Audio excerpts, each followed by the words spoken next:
folks, it's Christine DerOhannesian here, and I'm also known for my company called Bumble-Fly.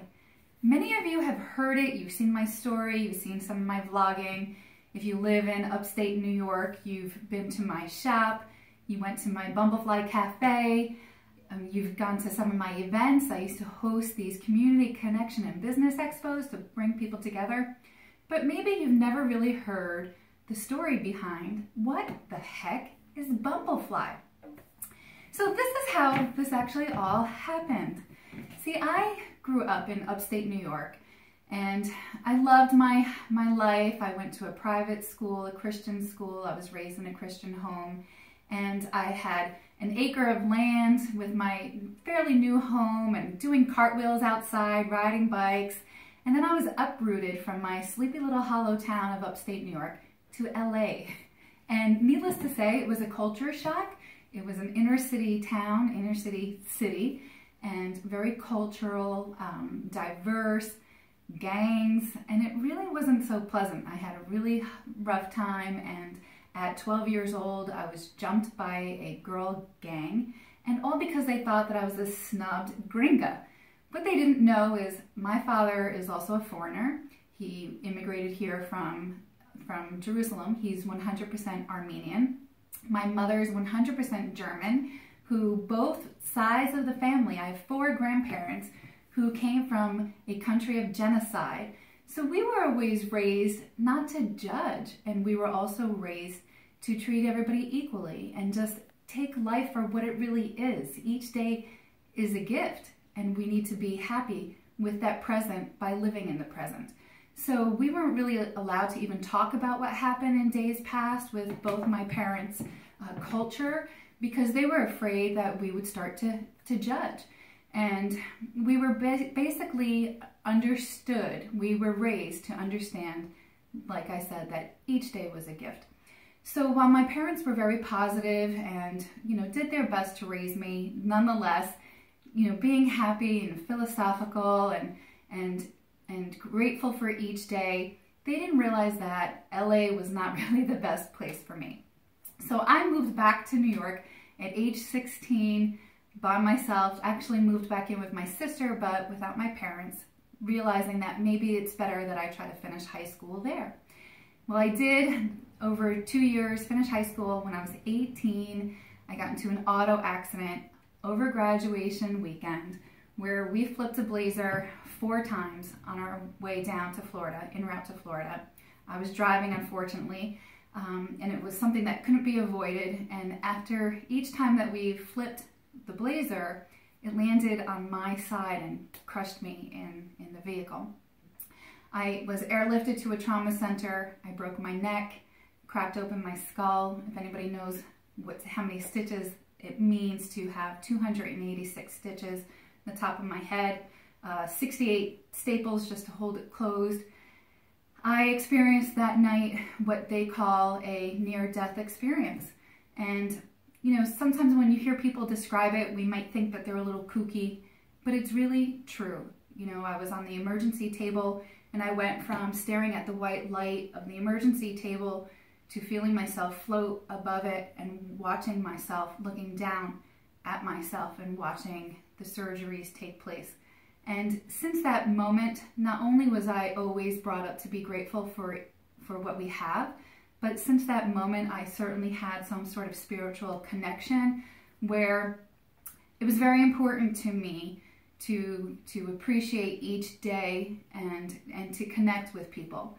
So I continued in my path of perseverance, being young and now working for a company that I started with when I was in my early 20s, getting a promotion every 18 months, thinking, I'm on road to recovery here. And was promoted to Boston, actually relocated out of New York. And when I arrived in Boston, my U-Haul truck was stolen with everything that I own. And it forced me to start all over. Those who were in Boston in 1997, or 96 or 97, would have remembered the story. I've had a lot of news covering this poor girl who moved up here on this promotion and now is stuck with nothing. And I had a world of a community reach out to me It was so heartening, but again, it was rough, kind of starting all over, but I did. I also had experiences of, during that moment, those years of trying to find out who I was and to survive and to support myself, I had times where I've had to give up apartments and live in these 2 big rooms where it really wasn't even legally an apartment. It was just a storage facility. And the only thing that I had was a small refrigerator and a microwave, more than most, and I had to use public restrooms and pretend that I had a membership at the YMCA to take showers, or in the public restrooms I would wash my feet and my hair in the sink before people would get into work in these offices and whatnot. But you know, all of that put aside, you know, there's other people who always had it worse than me, and I always reminded myself of that, and I still felt pretty blessed. So years later, after different promotions and working with this company and discovering, really thinking who I really am, my father, as I was approaching 30, my father was getting older, had diabetes, wasn't really taking care of himself, and I thought, you know, it's really time to settle down. So I did, and I got married. And it wasn't until just a few years after, shortly after, my father had passed away. 2 children later, married, my father passes away. And with him gone, I realized that I was conditioned to a certain kind of love, and I wasn't really being provided that, or you know, it's always mutual. There's 2 sides to everything. Nonetheless, my marriage dissolved, and now I was a single mom of 2 children and had to reinvent myself. So struggling again, now with 2 children in tote, I opened up a consignment shop in town. I thought, you know, it's an opportunity for me to own a business with my children where they can come to work with me. I'd still be in their community. And I invested in every single penny that I had at the time to open up this consignment shop, which gave me an opportunity to feature local artists and musicians and crafters. And I just loved being able to shed light on local talent that nobody really knew was there, and host all of these events as well and pull people together. So 6 months down the road, now I've got this consignment shop open. It's great. I'm feeling alive. I have my own business. I reinvented myself. I'm available for my children. And I got flooded with Hurricane Irene. I don't need to give you the dates. If you were in New York, it was kind of significant. A lot of people were flooded with Hurricane Irene. But what does that mean for me as a single mom now and trying to survive? So I downsized into a smaller little consignment shop up in the town of Cornwall, very cute little quaint town on the Hudson River. And while I was downsizing, there was I was also going through my divorce, the finalizing of my divorce. And during that time, I was trying to explain to everybody all that I have endured and why I was divorcing. And I found I was justifying myself left and right. My business was being compromised because now I'm struggling financially after I had been hit by the hurricane.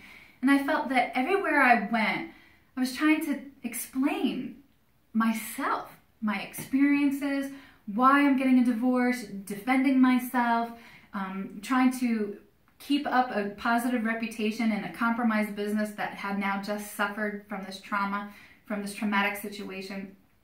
And I was tired of trying to explain in words something that I couldn't even explain. And unless somebody was there and they've lived my type of life and, you know, have overcome over and over and over again some of the trials and tribulations that I have, they just didn't get it. So I was in this shop one day in my store, and right next door to me was a business that handmade djembe drums. And I used to go in and I played on their drums. I thought it was kind of cool. Not musically inclined at all. I don't even know how to read music, although I love and respect those who do. It's just not me. I'm the creative, but not that type of creative. So I said, you know what, I really want one of these djembe drums. This is perfect. Every time I'm feeling emotional and I want to be able to express myself, since nobody around me is getting it, I'll just drum. So I got this amazing djembe drum, and the gentleman who crafted it said, you know, this is made out of cowhide, and we can tattoo this for you, anything that you want. And I said, wow, you know, I don't have any tattoos, not one. And I've always wondered if I ever got one, what would it be? What would tell my story? What would I be able to make as my mark? So I was looking at this djembe drum and I thought, you know, If you can imagine that there's a puffy clouds and these clear blue skies, and there's these musical notes, just musical notes floating in the clouds. And there's this butterfly who's hovering along these musical notes, la la la, very spontaneous, very spiritual, going with the flow, just this butterfly. And I felt like that was describing me as this spontaneous, maybe kind of like a gypsy soul, having gone through all the different moves that I've had to go through and adapting, having this gypsy soul and just kind of going with the flow, following the musical notes of this butterfly. So, but at the same time, I'm this very diligent bumblebee, because I feel like all I do is pick up the pollen and drop, pick up the pollen and drop, and work, work, work by myself to support myself. But yet I like to cultivate, where if I turn around and I see this beautiful garden growing. So I drew this, I was explaining this to this guy, he thinks I'm crazy already. And I was explaining to him, I said, well, if we can draw like, you know, the beautiful rolling hills of flowers and this bumblebee just kind of strolling the hills, going from flower to flower, maybe seeing a little of the pollen, some of the dust of the pollen. So then, and in the meantime, up in the skies, beautiful skies, sunshine, blue, puffy clouds, little floating musical notes, and this butterfly floating on these musical notes. And as I drew a line in the horizon, I started to shake and cry. And I was staring at it just like I was staring at the djembe drum, and realized that the djembe drum, I drew this on paper, which was square. And when I looked at the djembe drum and I was trying to explain the difference in the horizons, which is already here on the djembe drum, I realized it was circle. And what I did when I showed him the difference of the two horizons and I drew this hard line through it, I was separating that. And instead, I drew it into a circle and slapped a big yin-yang in between. And I said, oh my God, oh my God, oh my God. And he's like, do I need to call an ambulance? I was trembling, I was shaking, and I couldn't believe, I barely could breathe. I'm like, the beautiful, spontaneous butterfly and the diligent bumblebee. I can be both. I can be both. I can be the spontaneous bumblefly and diligent bumblebee. And he's looking at me like, what the heck? I'm running out of here because she's nuts, or I'm calling the ambulance. She's hyperventilating. And that night, I took the last $37 on my credit cards. I was calling all my credit cards and seeing which one I had any bit of money left, because now I was trying to survive after the flood and pick up the pieces and restart my business. I used my credit cards and I had nothing left. So I found one credit card that had the last $37, and I was buying my domain name. And I started thinking Bumble, butter, bee, fly, all these different combinations of a bumblebee and a butterfly. And I found that Bumble-Fly was available. So with that $37 that night, I made a phone call, I jumped online, made a phone call to find out, make sure it was alive, like real live credit on my account. I couldn't even believe that I found a little bit of money left. And I jumped online and I bought my domain name and I created Bumble-Fly. So then I started to explain to people, you know, as it started to dawn on me, that the reason why there was kind of this separation all along is part because I'm half Armenian, which my father is very free-spirited, warm, loving, free-spirited, but very on the fly, you know, because again, he was raised very poor in Jerusalem, and you treasure each moment. So when you had money, you lived in the moment. My mother, also raised very poor, farmers out in Germany. We're German. Well, Germans are kind of rigid, workaholics, and everything has to have rhyme and reason. So my whole life, I kind of felt like I had to choose. I had to be this or be that. And in this moment, I realized I could be both. And what started to happen during that whole Bumble-Fly era is, while I was trying to explain myself to everybody, I stopped trying to justify who I am. Instead, I learned to love myself. And I started to come up with all of these quotes. And in my head, while these quotes are flowing through, this music started to play in the background of my store called Just Wait. Just Wait. And I was listening to the song over and over and over again. Just wait, it will come. Just wait, just wait. So I started in that moment, realized, I've heard these songs before, but I've never really listened to them. Or maybe I listened to them, but I didn't hear the music. So in this now newfound, oh my gosh, on Bumble-Fly, what am I going to do with it? I still didn't even know. But all these quotes that kept coming to my head. But driving home, I'm listening to the song Just Wait, trying to figure things out. Here's another little story. I'm from New York, so music for us and in my age and going out meant, LL Cool J, oh gosh, hip hop, definitely hip hop. Not New Kids on the Block, sorry, love you, but that wasn't our thing. Freestyle, going out and dancing to freestyle. The Beastie Boys, that was New York, that was hip hop.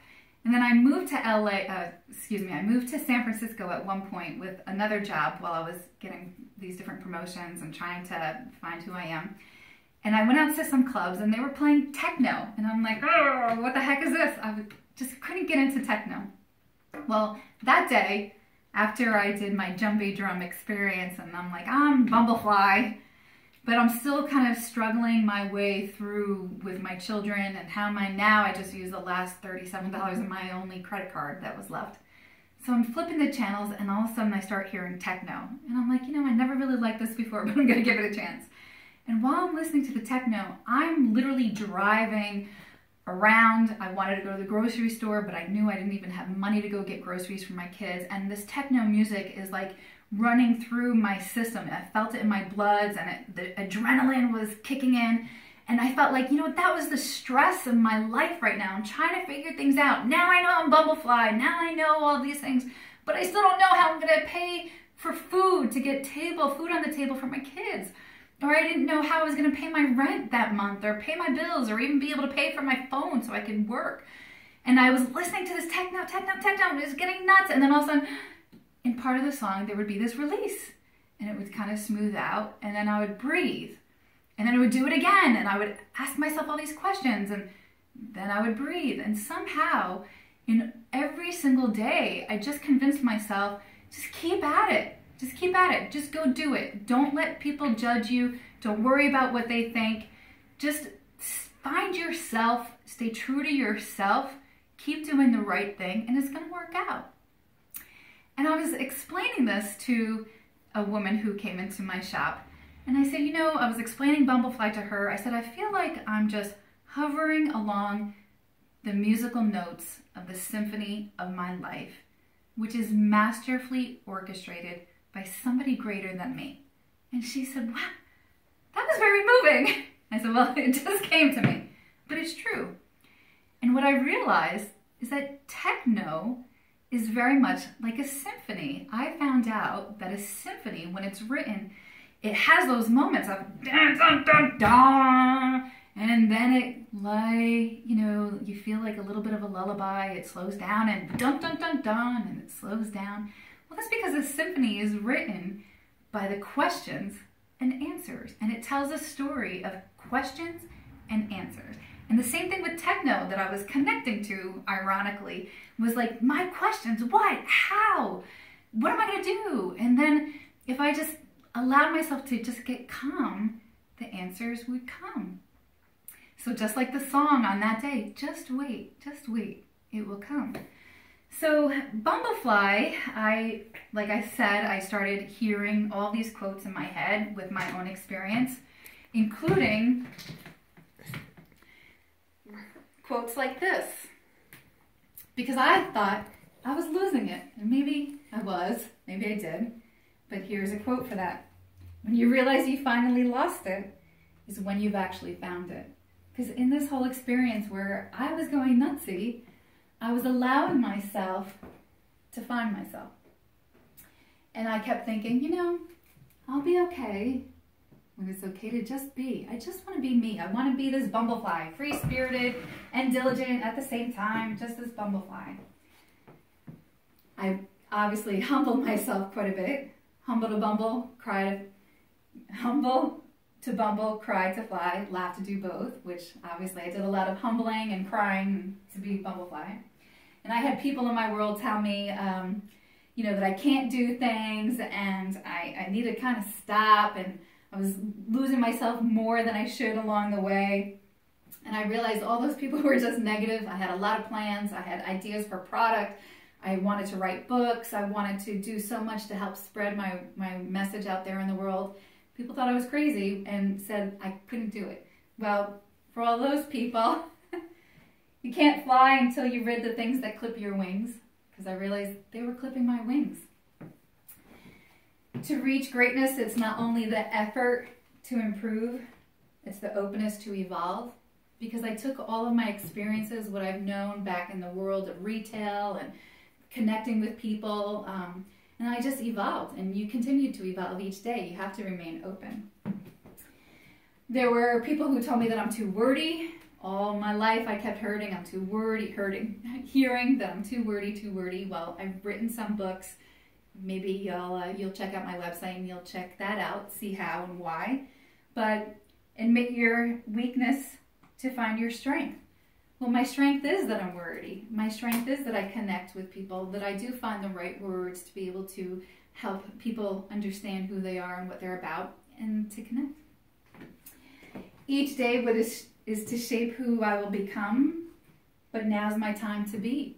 Because at one moment I just realized it's now. I'm the best version of myself now, and that's only because I know who I am. And I don't really give a damn what people think of me. So now is my time to be. And when I thought, well, what am I going to do with Bumble-Fly? Am I going to write books? Am I going to do vlogging? Am I going to open up a cafe, Bumble-Fly Cafe, which I did?